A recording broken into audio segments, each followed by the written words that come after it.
The kingdom of Amurru was a menace. It sprang up suddenly in the 14th century and disappeared by the end of the 13th. From a warlord leading a ragtag group of outlaws to the in-laws of the great kings of the Hittites, Amurru has a remarkable rise and equally remarkable fall. And it occurs in one of our best documented periods of the Bronze Age. So what can we know about this often forgotten Syrian kingdom? Let's dig in.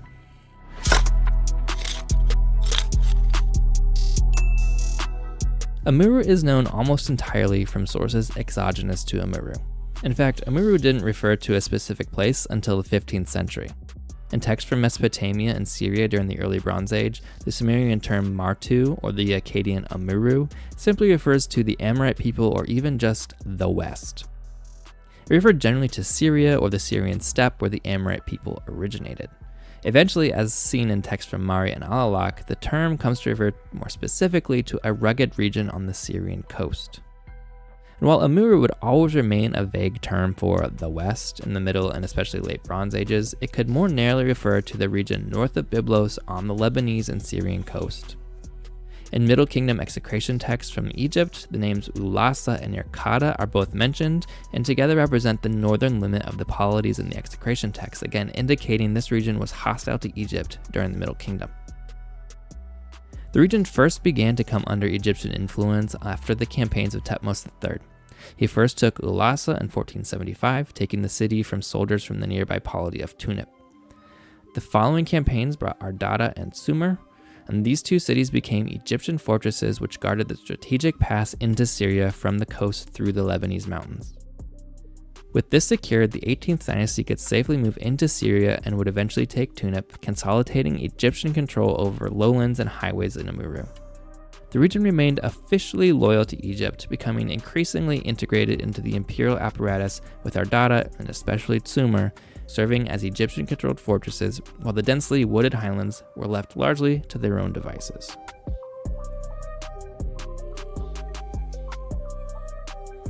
By the middle of the 14th century, the region of Amurru was a relatively well-recognized place.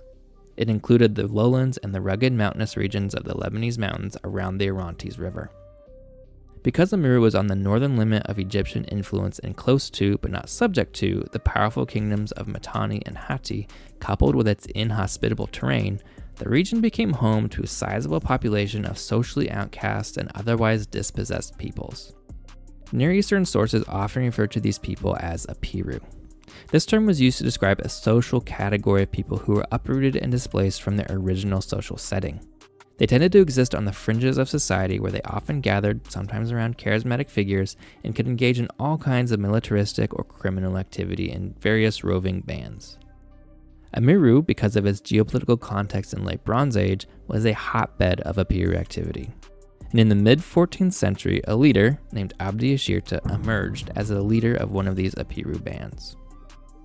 Nothing is known about his early life. He most likely did not come from royal heritage. Analysis of the clay from the earliest letters of Abdi-Ashirta shows the tablets originated in the hilly area east of Tripoli, presumably where the man himself originated or had made his power base. But the area has no known urban settlement contemporary with Abdi-Ashirta, suggesting he was not a local urban dynast playing the role of outlaw hero. It is possible that he may have been an apiru himself, and not just a local chieftain or semi-nomadic sheikh who incorporated and led apiru bands. Most of what we know about Abdi-Ashirta comes from his arch-rival, the king of Byblos, Rib-Hada, or Rib-Adi. The serial complainer is the most verbose of the Egyptian vassals of the 14th century, but thankfully, his many letters are preserved and modern audiences can carefully peel back the hyperbole and bias and reconstruct the rise of Abdi-Ashirta in the kingdom of Amurru. Now, establishing the chronology of the Amarna letters is notoriously difficult, but based on close readings, it is most likely that from his original power base, Abdi-Ashirta first seized the cities of Ardada and Yerkada when their local rulers were assassinated, most likely at the instigation of Abdi-Ashirta himself.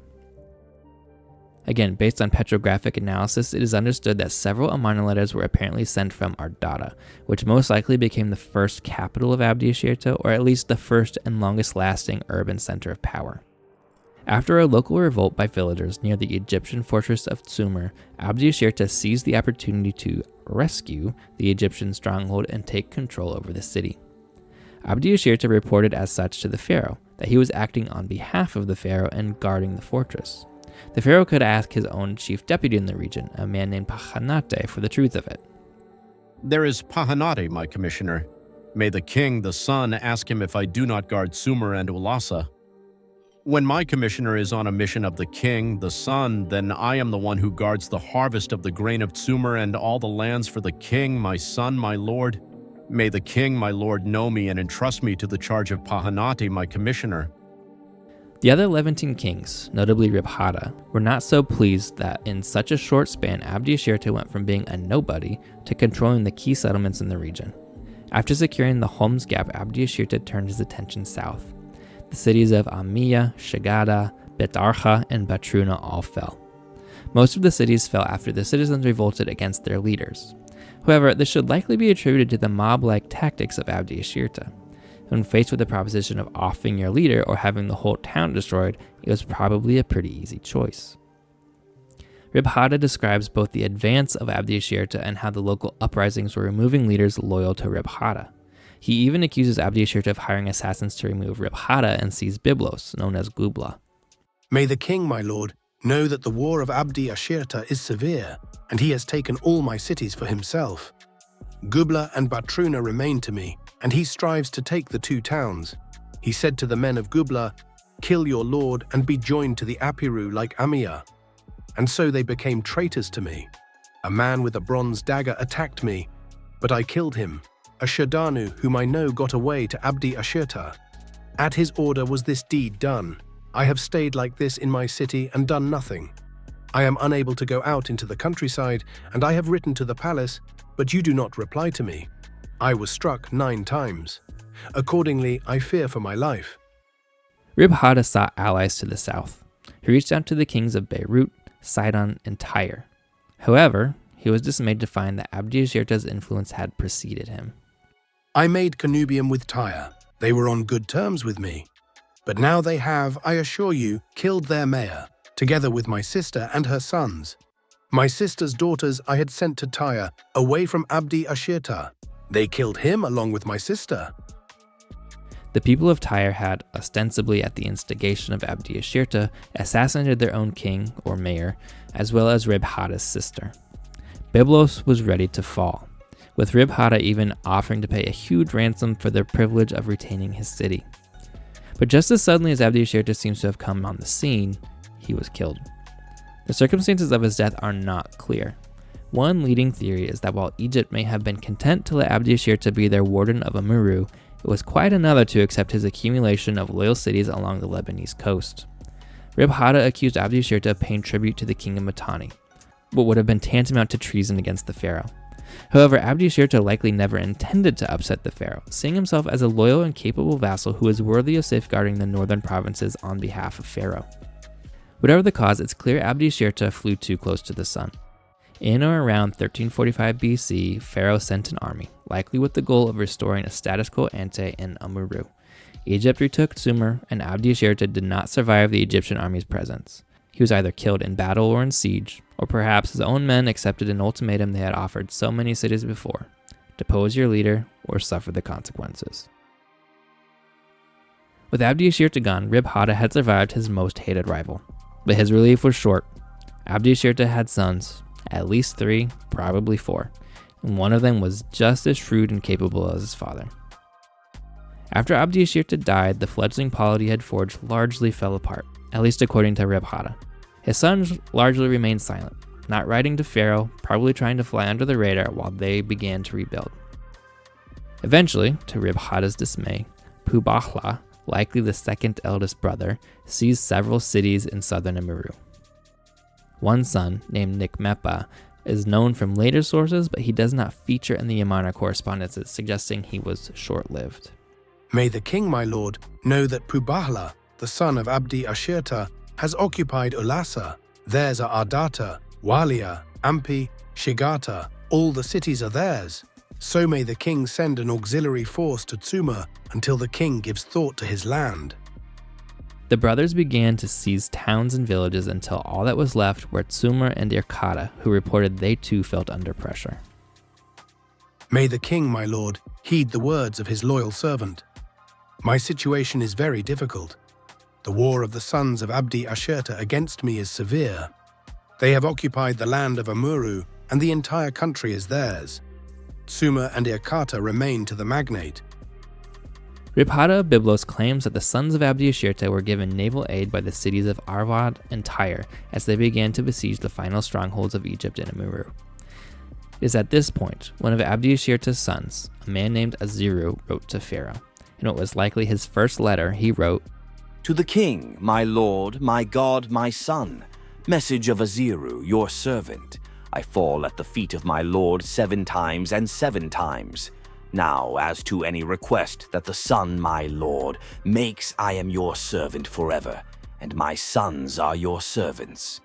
I herewith give my sons as 2 attendants, and they are to do what the king, my lord, orders. But let him leave me in Amurru." Aziru promises to be a loyal vassal to Pharaoh if he would just be left in charge of Amurru.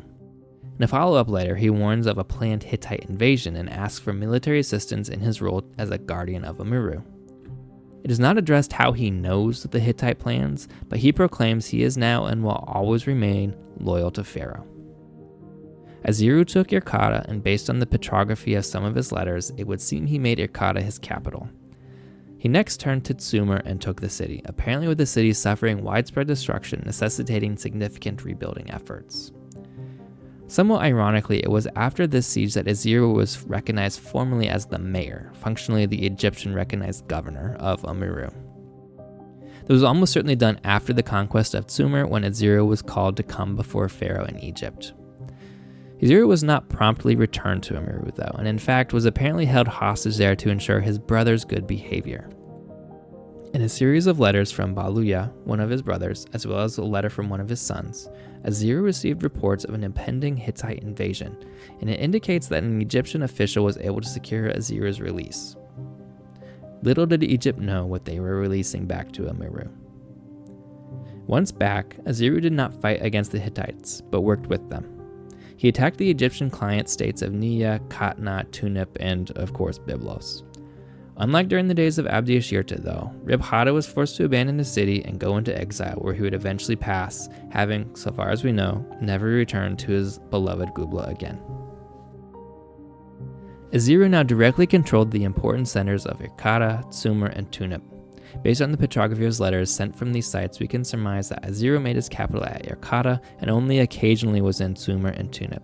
In fact, no letters from Aziru were written from the major center of Tunip. It is suggested that the Abdi-Ashirta dynasty had its original power base in the hills around Irkata and Ulasa. Aziru was now in command of a sizable territorial polity on the border between an expansionistic Hatti and an insular Egypt. Aziru weighed his options, and in 1340 he met with the Hittite king Shupiluyuma during his 1-year campaign in Syria. He even admits as much in a letter to the pharaoh, though his stated reasons are almost certainly a lie. It is likely during this campaign Aziru negotiated terms of his vassalage to Hatti. Too late, Egypt realized what was happening. They demanded Aziru and a number of Amurrites come to Egypt and face punishment. But Aziru's plans were already in motion, and he wouldn't risk facing execution before Pharaoh. Instead, probably shortly after 1340, Aziru formally submitted to Shupiluyuma in a treaty of which we have several copies. The treaty emphasizes Amurru's submission at a time when much of Syria was at war with the Hittites, a fact which would be frequently brought up in subsequent Amurrite and Hittite relations. As with treaties with Nukhasha and Ugarit, the Hittites agreed to provide military aid if needed. And both parties expected that aid would be needed, as even Akhenaten's insular Egypt could not abide this treason. But the response never came, at least not so far as we can tell. From Aziru's reign and going forward, Amurru remained a mostly loyal Hittite vassal. This new status quo allowed Amurru to look to manage its own affairs, including negotiating its borders with Ugarit in a formal treaty wherein Amurru announced claims on Ugarit's client states which bordered Amurru, and Amurru promised military aid to Ugarit, and Ugarit promised financial support. While the two parties are legally equal in the treaty, Amurru seems to be the one calling the shots. And already there's a sense that Ugarit is the financially savvy businessman and Amurru plays the role of enforcer, resulting in a relatively happy marriage of convenience between the two polities. Aziru ruled Amurru well into his old age. He was a loyal vassal to the Hittites, honoring his oath on several occasions, fighting rebellions in Kinza and Nukhashe on behalf of the great king. Aziru passed, and the next king of Amurru was a man known as Du-Teshub or Ir-Teshub.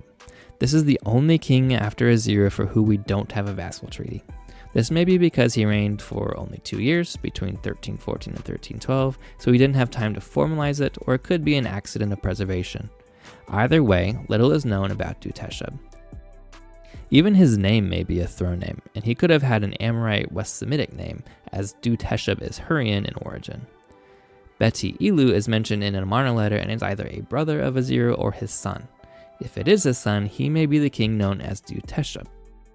What is most notable about this king are his many family relations.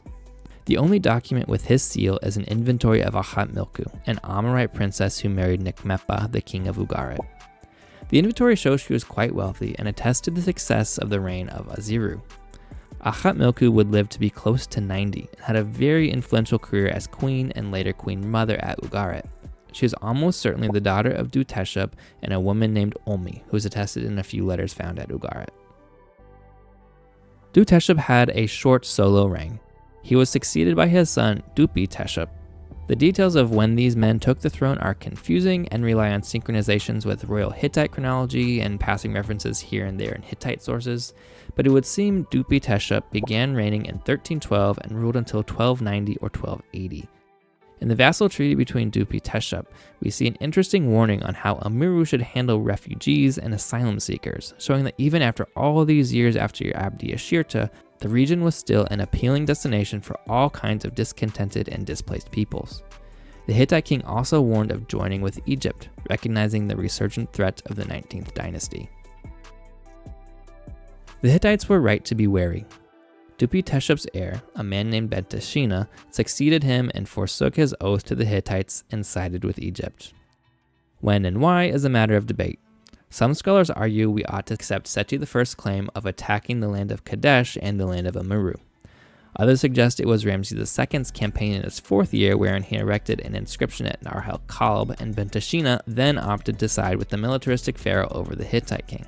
Whatever the exact cause, it is clear Egypt was growing stronger and was knocking on their door.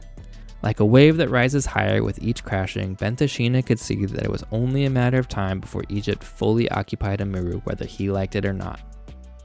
Later sources blame men of Amurru rather than Benteshina himself, but most scholars see this as historical revisionism meant to alleviate Benteshina of guilt for breaking his oath. It was during the reign of Benteshina the Great Battle of Kadesh occurred between Ramses the Great and Muwatalli II. Amurru is not listed as assisting the Hittites and so was certainly aiding Ramses, even if only with logistical support. While Kadesh was treated as a victory by Egypt, most scholars recognize it was either a draw or even a Hittite victory. For Benteshina, it meant he was deposed and exiled to Hattushas as hostage.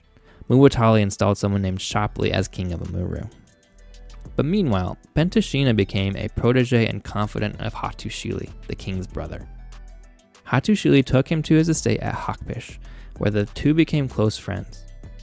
After the great king Muwatalli died, his young son Urshi-Teshub ascended to the throne, but Hattushili deposed him. Benteshina was part of a group of supporters who assisted in the coup, and as a reward he was returned to the throne of Amurru, which would remain loyal to the Hittites until the kingdom's dissolution. As is so common when usurpers take charge, they pursue strategies of legitimization. Both Hattushili and Benteshina were in need of a dose of legitimacy. So Hattushili's son Nerikaili married an unnamed daughter of Benteshina, and Benteshina married Gashula-Yoboya, the daughter of Hattushili. In the treaty between the two, the nasty episode of Benteshina's disloyalty to Hatti and Hattushili's dead nephew are conveniently absent. As a result, trade and diplomatic communications crisscrossed the kingdom. Amurru took on a more Hittite cultural orientation and became a middleman between Egypt and the Hittites, an increasingly important role as diplomatic ties between the two empires warmed. Amurru remained a protector of Ugarit, and under Benteshina's reign, Amurru prospered. The king of Ugarit, Amishtamir II, even married an unnamed daughter of Benteshina. Given her heritage as the daughter of Gashula-Wiyaya, the daughter of the great king, this woman is known as the daughter of the great lady. This marriage was not to last though, as Amishtamir sought a divorce. What led to the divorce is not clear. Certain texts from Ugarit suggest it may have been infidelity, but this is speculation. Whatever the cause, Amurrite sent her back to Amurru and relations began to sour between the two kingdoms. And things more troubling than the divorce were on the horizon.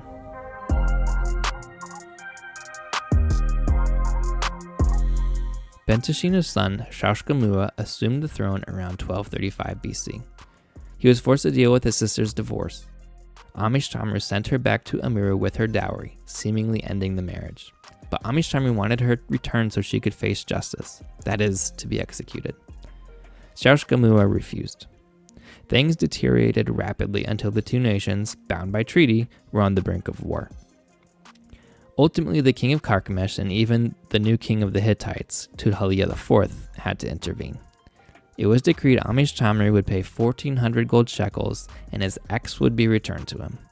Their son was given the option of staying in Ugarit and presumably taking the throne after his father passed, or he could return to his mother's homeland and renounce all claims on the throne of Ugarit, and he chose the latter.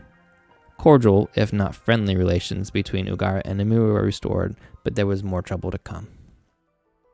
Shashkamua, as a prince, married the sister of the man who would be Tudhaliya IV, the great king of the Hittites. But Tudhaliya faced several formidable enemies in Tarhun Tasha, where a rival member of the Hittite royal family claimed the title of Great King. He also faced the rising threat of Assyria.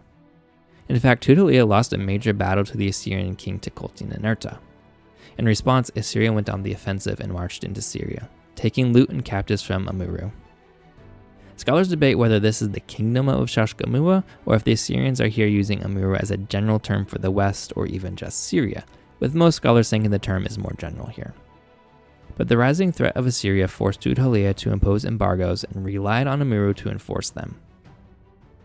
Ports on the coast of Amurru were no longer permitted to let merchants from Ahiyawa, that is the Mycenaean world in the Aegean, to trade through Amurru with Assyria.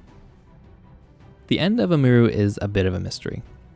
We don't have many written sources, only one, the so-called letter of Parsu found at Ugarit. In the letter, one Parsu writes to the king of Ugarit asking for military intelligence about an unnamed enemy. We can only speculate who this enemy is, but most scholars suspect the Sea Peoples. The Sea Peoples are ostensibly responsible for the destruction of Ugarit, and so that source of information goes quiet.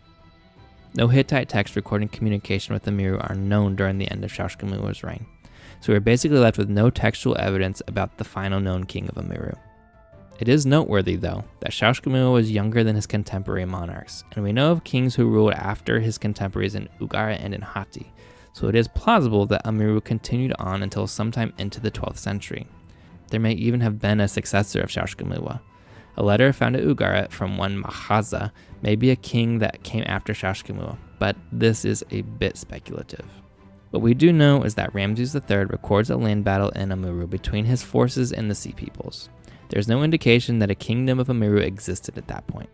It could be that the Sea Peoples at that time destroyed the kingdom, could be that the kingdom had collapsed years earlier. We simply don't know. One final hint of Amurru comes from the early Iron Age. A single arrowhead found in the Bekaa Valley was dated to the 11th century based on the typology of the find. Inscribed into the bronze is an inscription which reads, Zakar Baal, King of Amurru. This is also the name of the king of Byblos in the Tale of One Ammon. The name is notably West Semitic and not Hurrian or Hittite. So does this refer to a specific kingdom named Amurru, an ancestor of the kingdom of Abdi-Ashirta's dynasty? Maybe. Was there a king in Amurru a century after Shashkamua? Maybe.